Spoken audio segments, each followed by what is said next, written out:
اس کے بعد آزاد مملکتیں بن گئیں.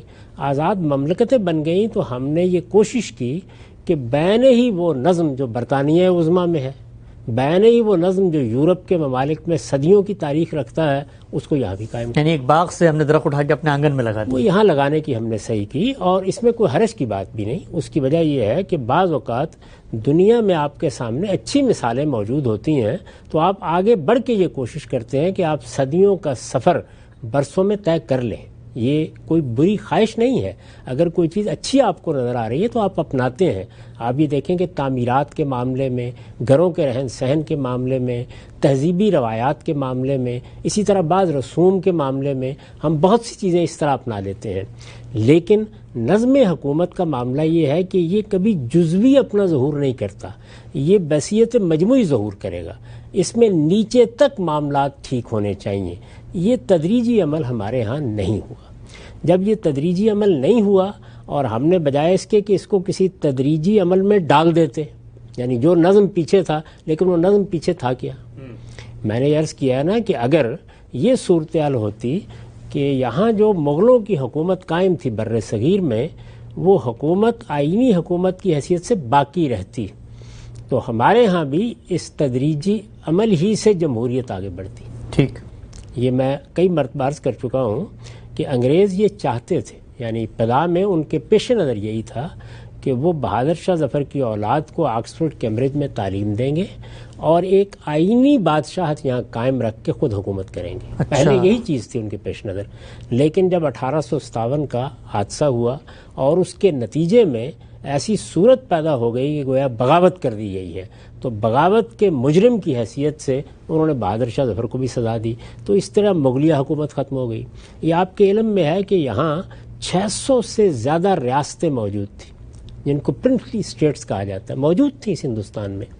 ان تمام کے راجے مہاراجے بھی تھے، ان کے نظام بھی تھے، ان کے نواب بھی تھے.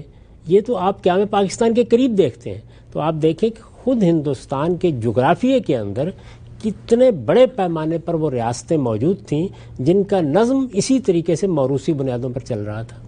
ان کو بھی چشم زدن میں ہم نے ختم کر دیا. یعنی اس میں بھی کوئی تدریجی طریقہ اختیار نہیں کیا.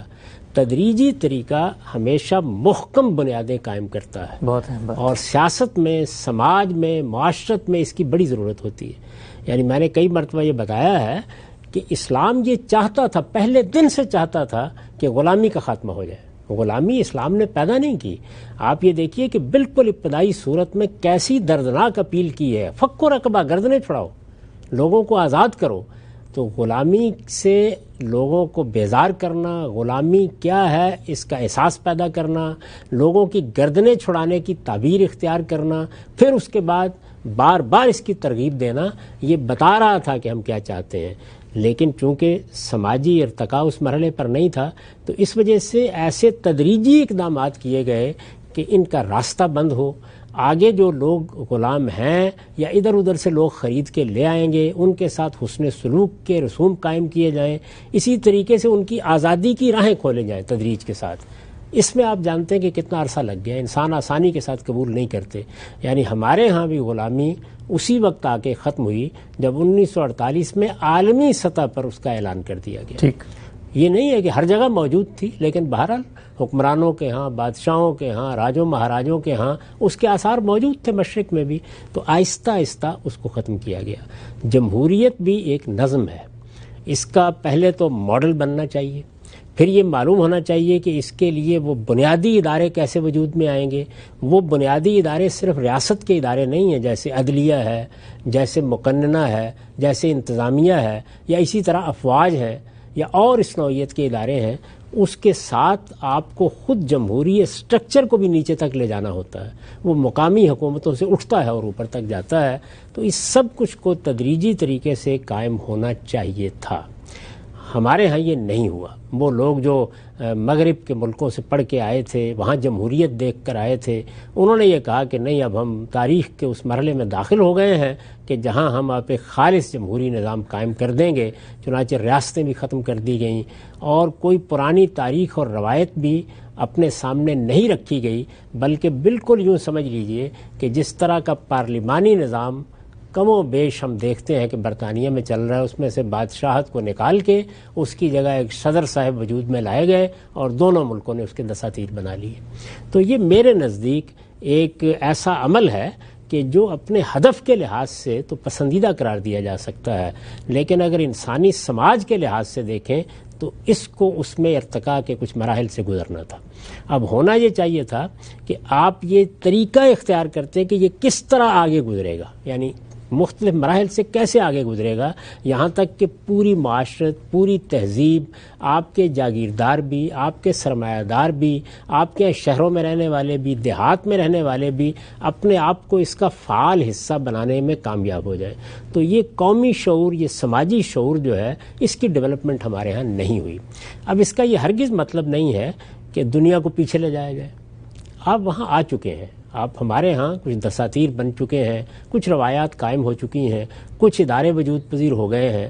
اس میں مشکلات ہیں، مسائل ہیں، لیکن اگر ہم یہ عزم کر لیں کہ ہمیں اس کو کامیاب بنانا ہے تو پھر کیا ہونا چاہیے؟ پھر یہ ہونا چاہیے کہ آپ یہ دیکھیں کہ اس میں رکاوٹ کیا کیا پیدا ہوتی ہے.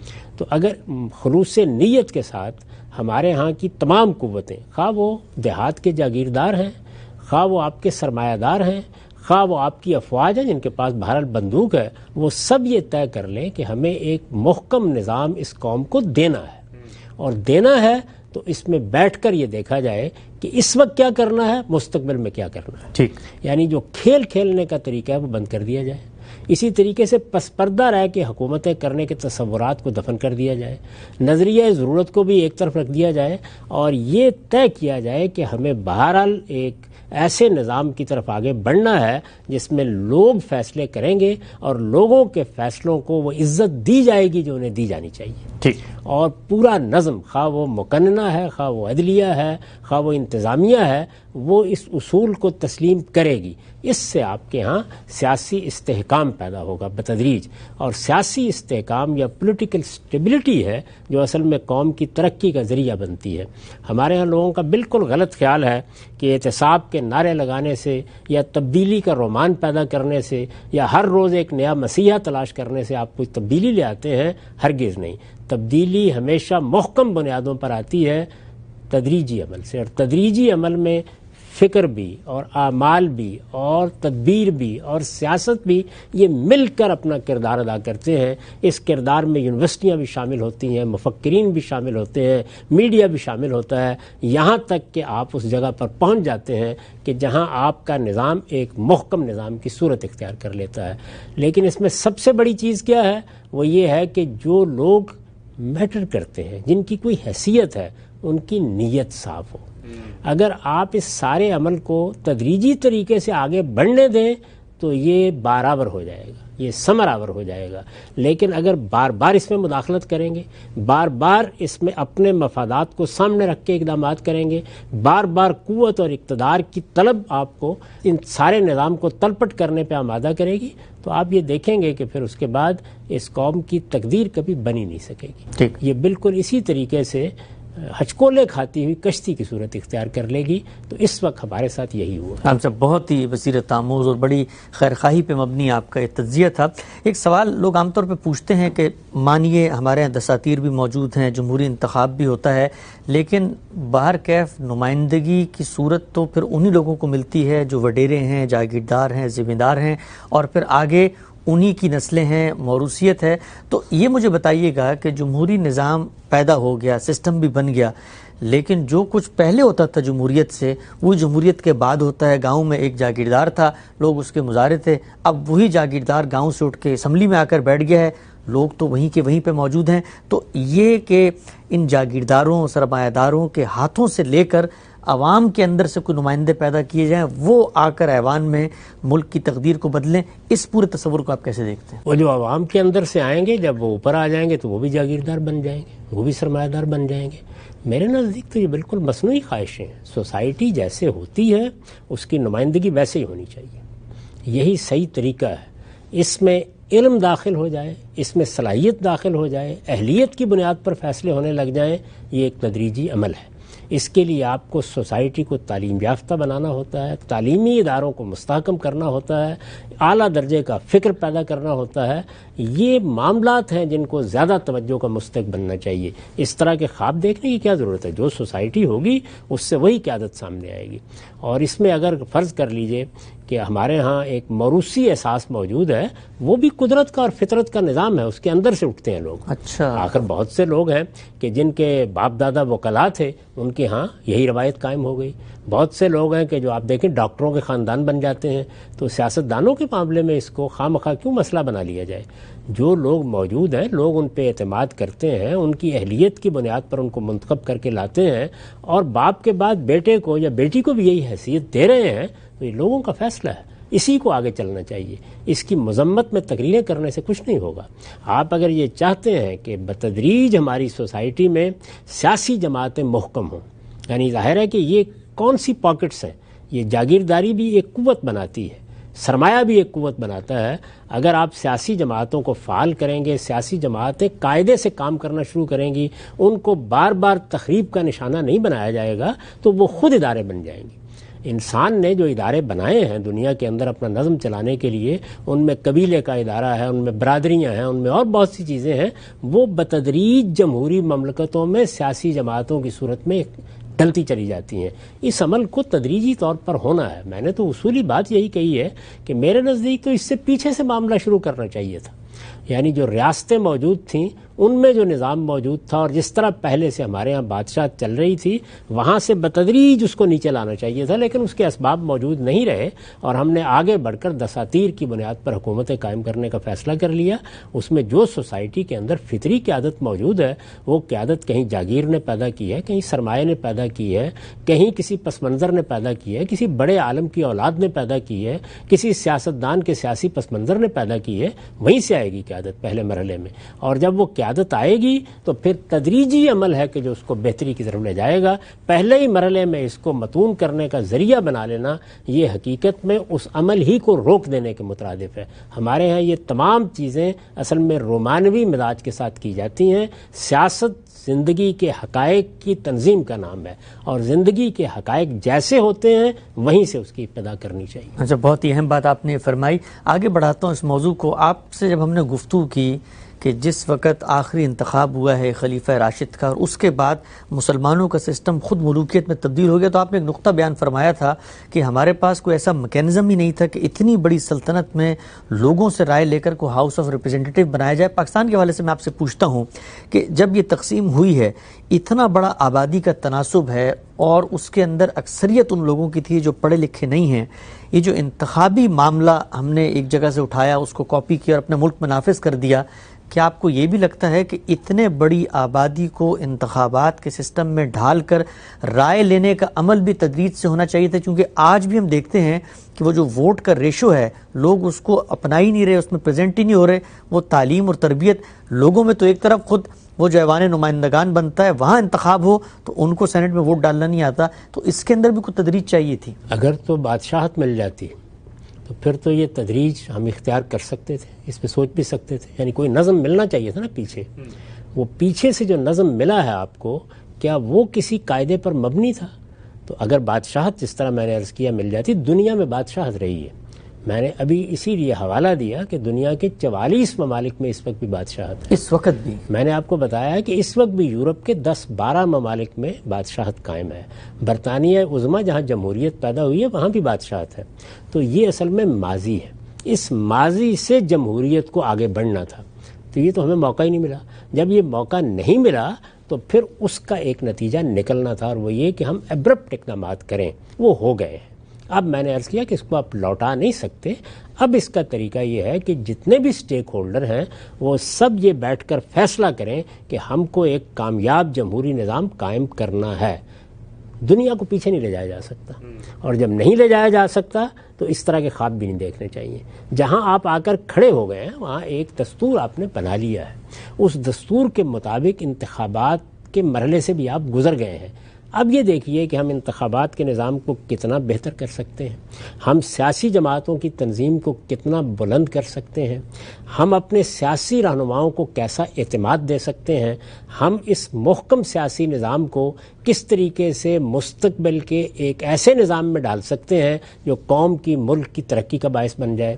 تو یہ ساری چیزیں جتنی ہیں ان کو اہداف کی حیثیت سے سامنے رکھ کر میں نے عرض کیا سب لوگ اگر نیک نیتی کے ساتھ یہ فیصلہ کر لیں کہ انہیں اسے کامیاب کرنا ہے تو بتدریج اس کی اصلاح بھی ہو جائے گی۔ یعنی اب بتدریج نظام قائم کرنے کے مرحلے سے ہم آگے گزر گئے ہیں، اب بتدریج اصلاحی عمل ہونا چاہیے۔ نظام کو چلنے دیں، اس کو اپنے میکنزم میں خود بھی اپنی اصلاح کرنے دیں، اور ہم بھی یہ فیصلہ کر لیں کہ ہم یہ اصلاحی عمل ایک تدریج کے ساتھ انجام دیتے رہیں گے۔ یہ آپ دیکھیں گے کہ اگر بار بار انتخابات ہوتے رہیں، نظام کو اکھاڑ کر نہ پھینکا جائے، اس میں مداخلتیں نہ کی جائیں، اس میں پس پردہ بیٹھ کر ڈوریاں نہ ہلائی جائیں، اسے پتلیوں کا تماشا نہ بنایا جائے، تو تدریج کے ساتھ آپ یہ دیکھیں گے کہ نظام خود اپنے اندر سے اپنی اصلاح کے مواقع پیدا کر لیتا ہے۔ اس لیے کہ انسان کے ساتھ یہ معاملہ ہے کہ وہ دنیا میں ہمیشہ سے صحیح و خطا کے اصول پر سیکھتا ہے۔ یعنی اس طرح کا کوئی تصور آج تک قائم نہیں کیا جا سکتا کہ آپ آخری درجے میں کسی منتہائے کمال کو چھو لیں، ایسا نہیں ہوتا۔ صحیح و خطا، ٹرائل اور ایرر، یہ عمل ہے جس سے آپ علم میں بھی آگے بڑھتے ہیں، جس سے آپ سماج میں بھی آگے بڑھتے ہیں، جس سے آپ سیاست اور معیشت میں بھی بہتری کے اسباب پیدا کرتے ہیں۔ تو آپ پیچھے تو آپ جا نہیں سکتے، یعنی اگر ایک کام ہو گیا ہے تو بس وہ ہو گیا ہے، اس کو پیچھے لے جانے کی بجائے جس جگہ وہ پہنچ گیا ہے وہاں سے اس کی اصلاح کے لیے تدریجی اقدامات لیکن نیک نیتی کے ساتھ کرنا سیکھیں۔ ٹھیک، اچھا ہم سے بھی بتائیے گا بر صغیر کا جو سماجی پس منظر ہے، آپ کی ایک گہری نظر ہے اس پہ، خود تاریخ پہ یہاں پر جو علوم فنون آگے بڑھے ہیں، ہم یہ دیکھتے ہیں کہ ہمارے ملک اور بالخصوص بر صغیر ہی کو لے لیں تو وہاں پر جو سیاسی قیادت ہے وہ کوئی بہت عالی دماغ لوگوں پر، کوئی ایسا جن کا کرزما ہو جو بات کریں تو لوگ ان کو سنیں، اور ہم چونکہ انسان ہیں، خونگرے پیکرے محسوس، ہم چاہتے ہیں کہ وہ لیڈرشپ کو مجسم کریں، اپنی آنکھوں کا تارا بنائیں، بڑے لوگ نظر نہیں آتے۔ ہمارا جو سیاسی کلچر ہے، سیاسی ڈائنامکس ہے، اس کے اندر لوگ اس سطح کے نہیں نظر آتے۔ جیسے کہ آپ مغرب میں دیکھیں کہ اتنے بڑے بڑے لوگ ہیں، ان کا ایک علم کا پس منظر ہے، وہ دنیا کو جانتے ہیں، پورا ورلڈ ویو ہے۔ اس کی کیا وجہ ہے اگر آپ سماجی تجزیہ کریں کہ ہمارے ملک میں یہ جو سیاست کے اندر اعلیٰ لیڈرشپ یا اعلیٰ دماغ لوگ کیوں نہیں پیدا ہو سکے؟ 1947 سے پہلے ایک نگاہ اٹھا کے دیکھیں کس درجے کی لیڈرشپ پیدا کی ہے اس بر صغیر میں۔ یعنی وہ لوگ تو تاریخ ساز شخصیات ہیں۔ آپ پنڈت جواہر لال کو دیکھیں، آپ مہاتما گاندھی کو دیکھیں، آپ ہندوستان میں جو کانگریس کی قیادت ہے اس کے ایک ایک شخص کا مطالعہ کریں، آپ علامہ اقبال کو دیکھیں، آپ محمد علی جناح کو دیکھیں، ان کے ساتھیوں میں بعض بہت غیر معمولی لوگ ہیں، ان کو دیکھیں تو بڑی غیر معمولی قیادت پیدا کی ہے۔ اس قیادت کو آگے بڑھنے کے مواقع ملنے چاہیے تھے۔ اگر وہ قیادت اسی طریقے سے آگے بڑھتی تو پھر اس کے بعد اسلاف سے اخلاف تربیت پاتے چلے جاتے ہیں۔ اور یہ جو مصنوعی قسم کی باتیں ہم کرتے ہیں کہ موروثی نہیں ہونا چاہیے اور فلاں نہیں ہونا چاہیے، نہیں، ہر جگہ اللہ تعالیٰ کا جو قانون ہے اسی کے مطابق چلنا چاہیے۔ اس میں بارہا ایسا ہوتا ہے کہ خاندانوں کے اندر سے بڑے لوگ پیدا ہونا شروع ہو جاتے ہیں، اچھے لوگ نمایاں ہوتے ہیں، اہلیت کو خود مواقع ملنا شروع ہو جاتے ہیں۔ تو چونکہ یہاں بار بار مداخلت کی گئی ہے ہمارے ملک میں، اس لیے یہاں پستی آتی چلی گئی ہے، اور یہی صورتحال کم و بیش ایک دوسرے پہلو سے ہندوستان میں ہوئی ہے۔ یعنی بھارت میں بھی ایک دوسرے پہلو سے یہی صورتحال ہوئی ہے، اور وہ یہ کہ جو وہاں ایک مذہبی کشمکش تھی اس کو ٹھیک طریقے سے سمجھ کر ان لوگوں نے معاملہ نہیں کیا جو وہاں حکومت میں ابتدا میں آئے۔ بڑے لیڈر تھے وہ، اس میں کوئی شک نہیں ہے، لیکن ان کا مزاج بھی رومانوی تھا۔ رومانوی مزاج کی سب سے بڑی خامی یہی ہوتی ہے کہ وہ وقت سے پہلے بعض اقدامات کر ڈالتا ہے۔ بہت اہم بات۔ چنانچہ وہاں جس سوشلزم کا تجربہ کیا گیا، یعنی وہ سوشلزم بھی کوئی حقیقی سوشلزم نہیں تھا، وہ تباہ کاری کا ذریعہ بنا۔ ہمارے ہاں بھی ایک تجربہ اسی نوعیت کا کیا گیا، اور جو یہاں پر ایک بنیاد پڑی تھی اس بنیاد ہی کو، صنعتی بنیادی کو اکھاڑ کر پھینک دیا گیا۔ تو اس طرح کے معاملات اگر نہ ہوتے اور ایک تدریجی ارتقاء کے ساتھ سوسائٹی جس طرح کھڑی تھی اسی طرح آگے بڑھتی، تو آپ یہ دیکھتے کہ وہ خود اپنی خامیوں پر بہت حد تک قابو پا لیتی۔ پھر میں یہ بھی عرض کروں گا کہ یہ یوں نہیں ہے کہ محض ایک سیاسی عمل ہے جس کو تدریج کے ساتھ ہونا چاہیے، اس کے ساتھ سوال یہ ہے کہ کیا ہم نے اپنی قوم کی تعلیم کا اہتمام کیا ہے؟ کیا ہم نے اس کی تربیت کا اہتمام کیا ہے؟ کیا ہم تعلیم کو فی الواقع دور دراز دیہات تک اسی سطح پر لے گئے ہیں؟ کیا ہمارے ہاں جو کچھ بھی ہمیں بجٹ میسر رہا ہے اس میں تعلیم کو وہی اہمیت دی گئی ہے؟ اور سب سے بڑھ کر یہ کہ لیڈرشپ کو کیا وہ استحکام ملا ہے کہ جس میں وہ اگر اپنے ذہن میں کوئی ویژن رکھتے ہیں تو اس کو روبہ عمل کر سکیں؟ دو بڑی نمایاں مثالیں آپ کے سامنے موجود ہیں. ایک مشرق بعید میں ہے، وہ ملیشیا کی مثال ہے. میں نے خود 10 سال وہاں گزارے ہیں. ایک آپ نے اپنے سامنے ترکی کی مثال دیکھی ہے. یہاں پر جمہوری نظام تدریجی طور پر ایک خاص سطح پہ پہنچا، اور پھر وہاں پر بھی ایک بڑے لیڈر کو اس میں 1000 خامیاں ہو سکتی ہیں، اور یہاں پر بھی ایک طویل موقع ملا ہے کہ وہ محکم سیاسی روایات قائم کر سکے. اس میں 10 باتوں پر تنقید ہو سکتی ہے، لیکن یہ جو سیاسی استحکام ہے یہ بہت سی خوبیوں کو پیدا کرنے کا باعث بن جاتا ہے. تو میں بنیادی بات یہ کروں گا کہ 3 چیزیں ہیں جن کو ہمیں ہر وقت پیش نظر رکھنا چاہیے. ایک یہ کہ سیاسی عمل میں کوئی رکاوٹ نہ پیدا ہونے دی جائے. اچھا. کیونکہ سیاسی عمل بہتی ہوئی ندی کی طرح ہے، اس میں رکاوٹ پیدا ہوگی تو دائیں بائیں کا کوڑا کرکٹ اور اس میں تعفن جمع ہو جائے گا. اس میں کسی حال میں یہ نہیں ہونا چاہیے. یہ اپنی قیادت خود پیدا کرتا چلا جاتا ہے. تعلیم کو، تربیت کو، اسی طرح سوسائٹی کے اندر علمی اداروں کو استحکام دینے کی صحیح کرنی چاہیے، کیونکہ انہی کے اندر سے صحیح فکر پیدا ہوتا ہے. پھر اس فکر کی بنیاد پر لوگ نئی باتوں کو سوچتے، سمجھتے اور تبدیلیوں اور تغیرات کے لیے بنیادیں فراہم کرتے ہیں. اور تیسری اور آخری چیز یہ ہے کہ لوگوں کے لیے فکر کی آزادی کا اہتمام کرنا چاہیے. یہ آپ دیکھ رہے ہیں کہ اس وقت بھی اگر آپ بھارت کو دیکھیں تو وہاں سب سے بڑا مسئلہ کیا پیدا ہو گیا ہے؟ سب سے بڑا مسئلہ یہ ہے کہ ایک اکثریت کی نمائندہ قوت ایسی ہے جو یہ کہتی ہے کہ تمہارے فکر پر ہماری حکومت قائم ہوگی. اس نے اس کو ہندوتوا کا نام دے دیا ہے. یعنی وہ یہ سمجھتے ہیں کہ اگر ہم اس بر صغیر کی روایات کے امین ہیں تو اب ہر شخص کو اسی سانچے کے اندر ڈلنا چاہیے. دنیا اس سے بہت آگے جا چکی ہوئی ہے. یعنی مذہبی تبدیلی ہندوستان میں آ گئی، سیاسی تبدیلی آ گئی، فکر کی تبدیلی آ گئی. کتنے لوگ ہوں گے جن کو آج آپ ملیں تو وہ کسی مذہب کے ماننے والے ہی نہیں ہوں گے. قومی ریاستوں کا تصور پیدا ہو گیا. وہ پرانی دیو مالا اپنی موت آپ مر گئی، اس کو آپ زندہ کرنا چاہیں گے تو اس سے سوسائٹی میں کشمکش پیدا ہوگی. ہمارے ہاں بھی یہی صورتحال ہے کہ جب ہم نے یہ خیال کر لیا کہ یہ ملک تو اسلام کے نام پر بنا ہے تو یہاں پر مذہبی کشمکش پیدا کر دی گئی، اور اس مذہبی کشمکش نے معاملے کو آگے بڑھنے کی بجائے پیچھے کھینچنا شروع کر دیا. اور اس کا جو نتیجہ نکلا ہے وہ یہ ہے کہ ایسے ایسے رومان ہیں جو ہمارے ہاں سیاست کا موضوع بن گئے، جو زمین کے ساتھ کوئی تعلق ہی نہیں رکھتے تھے. تو یہ چیزیں ہیں کہ جن کو جب آپ تک آزادی رائے کا اہتمام نہیں کریں گے، یعنی وہاں کیا ہوا ہے، وہاں اس فلسفے نے لوگوں کے لیے بولنے کا راستہ بند کر دیا. جب آدمی کو اپنی جان خطرے میں نظر آ رہی ہو تو صحیح فکر کہاں سے پیدا ہوگا، وہ بیان کہاں سے ہوگا، وہ اپنی راہیں کہاں سے نکالے گا، وہ لوگوں تک کیسے پہنچے گا. آج بھی اگر آپ یہ فیصلہ کر لیں کہ آپ کی اپنی قوم کو سیاسی تربیت سے گزارنا ہے تو اس کے لیے آپ گاؤں دیہات میں جا کر اپنی بات کہہ سکیں، لوگوں کے ساتھ مل سکیں، ان کے سامنے حقائق کا تجزیہ کر کے ان کی تربیت کا اہتمام کر سکیں تو 10-20 سال میں ایک نئی قوم پیدا ہو جائے گی. لیکن اس کا دروازہ ایک طرف تو حکومتیں بند کرتی ہیں، ایک طرف یہ ہوتا ہے، اور دوسری جانب وہ جو بڑے گروہ ہوتے ہیں جو کسی سوسائٹی کو اپنے نظریے کے تحت کنٹرول کرنا چاہتے ہیں، وہ اس کا راستہ بند کر دیتے ہیں. تو یوں آزادی فکر کبھی معاشرے کی طرف سے اور کبھی سلاطین کی طرف سے یہ مجروح ہوتی ہے. جب یہ مجروح ہوتی ہے تو سوسائٹی کا فکری عمل آگے بڑھنے میں کمزور ہونا شروع ہو جاتا ہے. تو ان چیزوں کو توجہ کا موضوع بنا کر ان کو درست کرنے کی صحیح کرنی چاہیے. آپ کہیں گے کہ تم کہتے ہو کرنی چاہیے، تو یہ میں یہی کہہ سکتا ہوں کہ کرنی چاہیے. لوگ اس چیز کو اہمیت نہیں دیں گے تو جو نتائج اس وقت دونوں ملکوں میں بھگت رہے ہیں وہ بھگتتے رہیں گے. ٹھیک ہے، ہم سے بہت ہی اہم بات ہے. آگے بڑھاتے ہیں سلسلے کو. یہ بیان فرمائیے گا، ہمارے ملک میں پاکستان میں بالخصوص ہم نے دیکھا کہ ابتدا ہی سے مذہبی علماء نے سیاست میں حصہ لیا اور باقاعدہ سیاسی جماعتیں منظم کیں. اس وقت بھی وہ موجود ہیں. سوال میرا آپ سے یہ ہے کہ کیا آپ کو لگتا ہے، پھر وہی بات کہ ہم ماضی میں جا کے چیزوں کو تبدیل تو نہیں کر سکتے، لیکن ماضی کے تجزیے سے شاید مستقبل کی کوئی نئے روشن راہیں جو ہیں وہ نکل سکیں.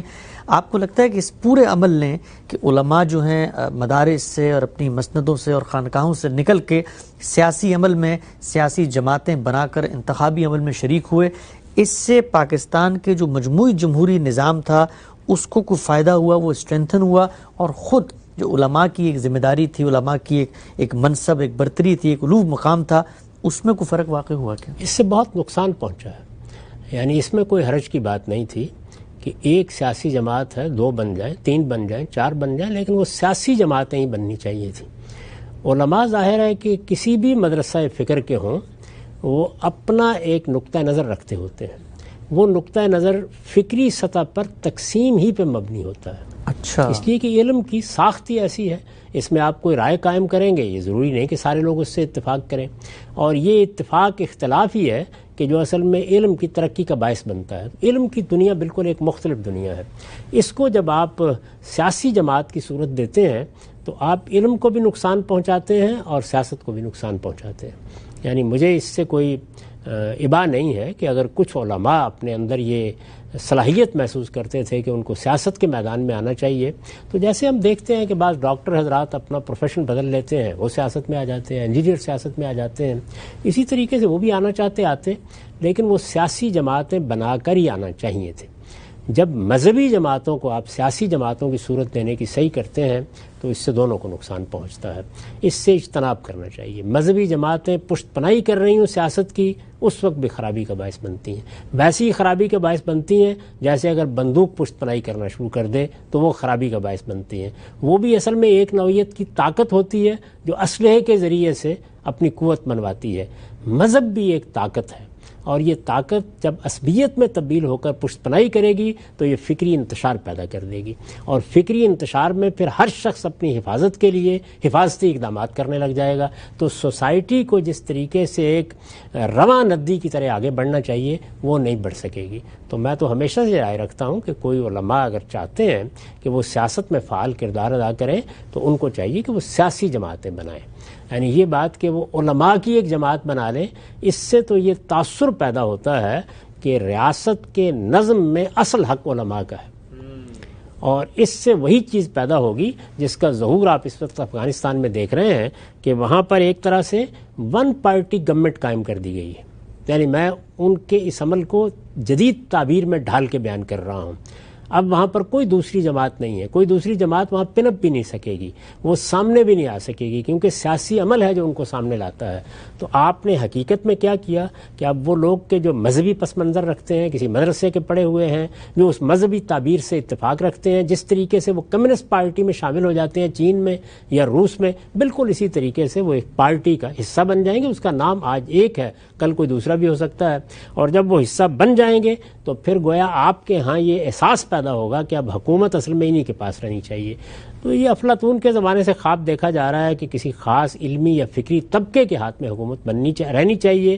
یہ شرمندہ تعبیر نہیں ہوا، اور اگر اس کو شرمندہ تعبیر کرنے کی کوشش کی گئی ہے تو اس سے استبداد پیدا ہوا ہے. اس کی مثال آپ خود اپنے ہمسائے میں ایران میں دیکھ سکتے ہیں کہ وہاں ایک طرح کی پاپائیت قائم ہو گئی. اگرچہ وہاں انتخابات ہوتے ہیں، اگرچہ وہاں پر عہدے انتخاب کے ذریعے سے پر کیے جاتے ہیں، لیکن بہرحال آخری فیصلہ کن اتھارٹی وہاں مذہبی گروہوں کو حاصل ہے یا مذہبی رہنماؤں کو حاصل ہے. تو یہی چیز جو ہے یہ ہر جگہ پیدا ہو جائے گی.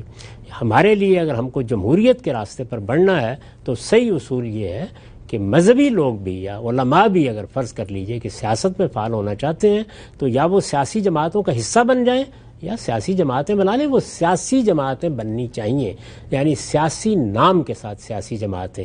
جب ان کو مذہبی تعبیر کے ساتھ سیاسی جماعتیں بنانے کی صحیح کی جائے گی تو سوسائٹی میں تفریق بھی ہوگی، انتشار بھی ہوگا. فرقہ بندی جو مذہبی بنیادوں پر بھی کوئی پسندیدہ چیز نہیں ہے وہ سیاست میں بھی داخل ہو جائے گی، اور یہ دیکھیں گے آپ کہ اس کے نتیجے میں مذہب کو آخر الامر مذہب کو شدید نقصان پہنچے. بہت ہی اہم بات ہے. میں اسی بات کو آگے بڑھا کے آپ سے پوچھوں گا کہ جو آپ نے ایک تجویز دی ہے، ظاہری بات ہے اس پر عمل کرنا بڑا مشکل ہے، ایک لمبی ایک میراث موجود ہے دینی مذہبی سیاسی پارٹیوں کی بھی. اس کا بھی کوئی دنیا میں کوئی ماڈل سامنے آتا ہے کہ اس میں کوئی ریفارمیشن ہوئی ہو؟ کہا جاتا ہے کہ مراکش کے اندر اور تیونس میں جو راشد الغنوشی ہیں وہ بھی اسی سیاسی اسلام کو لے کے اٹھے تھے، نہضہ پارٹی، لیکن بتدریج اسی کو انہوں نے ریفارم بھی کیا. تو کیا آج بھی یہ امکان موجود ہے ہماری مذہبی سیاسی جماعتوں کے سامنے کہ وہ اس کو ڈھالیں بجائے مذہب کا کارڈ استعمال کر کے سیاست کا حصہ بنائیں؟ بہت سی جگہوں پر ہوا ہے. یعنی مصر میں اخوان نے سیاسی جماعت کو جنم دیا. اسی طرح کی صورتحال کم و بیش اگر آپ دیکھیں تو آپ کے ہمسائے بھارت میں ہوئی ہے. وہاں پر بھی ایک مذہبی تنظیم ہے جو پہلے سے موجود تھی، اس نے ایک سیاسی جماعت کو جنم دیا ہے. اسی طرح کی صورتحال جس طرح کہ آپ نے راشد الغنوشی صاحب کا نام لیا وہاں پر بھی ہوئی ہے. یعنی انہوں نے خود اصل میں اپنے اندر ایک ریفارم کا عمل کیا اور اس مذہبی جماعت کو ایک اچھی سیاسی جماعت میں تبدیل کر دیا. تو یہ بھی ایک عمل ہے، ظاہر بات ہے کہ یہ ہوتا ہے بہت سی جگہوں پر. ہمارے ہاں جماعت اسلامی مثال کے طور پر یہ کر سکتی تھی لیکن اس نے نہیں کیا. یہ کچھ تجاویز آئیں بھی ایک زمانے میں لیکن وہ روبہ عمل نہیں ہو سکیں. تو یہ عمل ہے جو ہوگا، بتدریج لوگوں کو اس کا احساس ہو جائے گا کہ سیاسی عمل اگر جاری رہتا ہے تو آپ کے پاس صحیح راستہ یہی ہوگا کہ اس سیاسی عمل کے لیے آپ سیاسی جماعتیں بنائیں، سیاسی جماعتوں کو محکم بنیادوں پر کھڑا کریں اور سیاسی طریقے سے سیاست کے اس پورے نظم کو چلانے کی صحیح کریں. اس کا فیصلہ مذہبی لوگوں کو بھی کرنا ہے کہ اگر وہ سیاست میں آنا چاہتے ہیں اور اس کو قبول کرتے ہیں. ویسے تو میرا احساس یہ ہے کہ وہ اپنے باطن میں جمہوریت کو قبول نہیں کرتے. اصلاً جمہوریت ان کے لیے کوئی ایسی چیز نہیں ہے کہ جو اسلام کے تقاضوں کو حقیقی طریقے سے پوری کر سکے. تو یہ بات اگر ان کو کہنی ہے تو جس طریقے سے وہ کہہ رہے ہیں اس وقت افغانستان میں کہنی چاہیے تاکہ لوگوں کے سامنے کوئی التباس نہ پیدا ہو. لیکن اگر فی الواقع جمہوریت کے لیے دل کھلے ہیں تو پھر ان کو چاہیے کہ وہ جمہوری طریقے بھی اختیار کریں، جمہوری لباس بھی پہنیں اور جمہوری طریقوں کے مطابق سیاست کے پورے نظم کو بھی چلنے دیں. یہی فیصلہ بندوق کو کرنا چاہیے اور یہی مذہبی رہنماؤں کو کرنا چاہیے. اچھا خان صاحب، ایک اور پہلو میں آپ سے جاننا چاہتا ہوں، بالخصوص بر صغیر کے پس منظر میں، کیونکہ یہاں پر مذہبی سیاست پچھلے 100-150 سال سے جاری ہے. آپ کو لگتا ہے کہ جو مذہبی علماء جب سیاست کی طرف آتے ہیں تو جو اپنی علم کی ایک روایت ہے، تحقیق کا ایک ذوق ہے، ایک مزاج ہے اپنی ماضی کی تراث سے جڑنے کا، اس پر بھی یہ جو کانفلکٹ کی سیاست، چونکہ اگر کسی مدرسے کی کوئی بڑی شخصیت ہے، کوئی بڑا عالم دین ہے، وہ سیاسی میدان میں کھڑا ہے اور روز سیاست پہ بات ہو رہی ہے اور سیاست میں کانفلکٹ بھی ہوتا ہے، جواب الجواب بھی ہوتا ہے، تو اس سے جو علم کی روایت ہے، چونکہ لوگ ایک تہذیبی اثر لے رہے ہوتے ہیں اپنی بڑی شخصیت سے، تو علماء کی سیاست میں آنے سے ہماری جو علمی روایت تھی اس کے اندر ایک تحقیقی ذوق تھا وہ بھی اثر انداز ہوا. یہ بات ان علماء کے بارے میں کہی جا سکتی ہے کہ جو اصلاً علم و تحقیق کا ذوق رکھنے والے لوگ تھے. مثلا مولانا سید ابر اللہ صاحب مودودی نے جب اس راستے کو اختیار کیا تو یہ خیال پیدا ہوا اور بہت سے لوگوں نے کہا، اور میں آج بھی یہ کہتا ہوں کہ ان کی شخصیت سے یہ قوم، یہ ملک، یہ ملت بہت کچھ فائدہ مزید اٹھا سکتی تھی. ان کا اب بھی بڑا کنٹریبیوشن ہے اگر وہ اس راستے کو اختیار نہ کرتے. اچھا، یعنی میں عرض کر رہا ہوں کہ ایک آدمی کی جو بنیادی شخصیت ہے وہ کیا ہے؟ وہ علم کی دنیا کا آدمی ہے، تحقیق کی دنیا کا آدمی ہے، دعوت کی دنیا کا آدمی ہے. پھر اس کے لیے وہی میدان ہے. اس کو اللہ نے جس کی صلاحیت دی ہے اس کو اسی میں رہنا چاہیے. یہ زیادہ تر وہ علماء ہیں کہ جن کے ہاں موروثی طریقے سے وہ مسند آ گئی ہے لیکن اصلاً وہ سیاست کا ذوق رکھتے ہیں. اچھا. اور خود آپ دیکھیں کہ مختلف علمی گھرانوں میں ایک سیاسی روایت بھی قائم ہے. جمعیت علماء ہند وہ قیام پاکستان سے بہت پہلے قائم ہو گئی تھی. تو اگر آپ سیاست کی روایت کے لحاظ سے دیکھیں تو ان کے ہاں تو یہ سیاست کی روایت اب کم و بیش 100 سال پورے کر رہی ہے.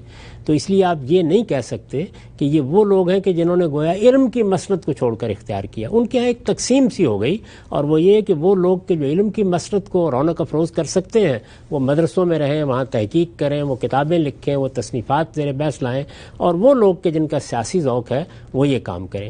تو میرے نزدیک اس میں کوئی حرج کی بات نہیں ہے کہ جس آدمی کو قدرت نے یہ ذوق دیا ہے یا اس کی ایک موروثی روایت بن گئی ہے یا اس میں یہ صلاحیت ہے وہ یہ کام کرے.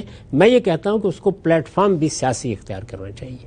میرے نزدیک اتنی بات بہت کافی ہے. ٹھیک ہے شاہ صاحب، یہ بیان فرمائیے گا. آخری سوال آج کی نشست کا، مداخلت ہوتی ہے، آپ نے بتایا جمہوری روایات پروان نہیں چڑھ سکی ہمارے ملک میں.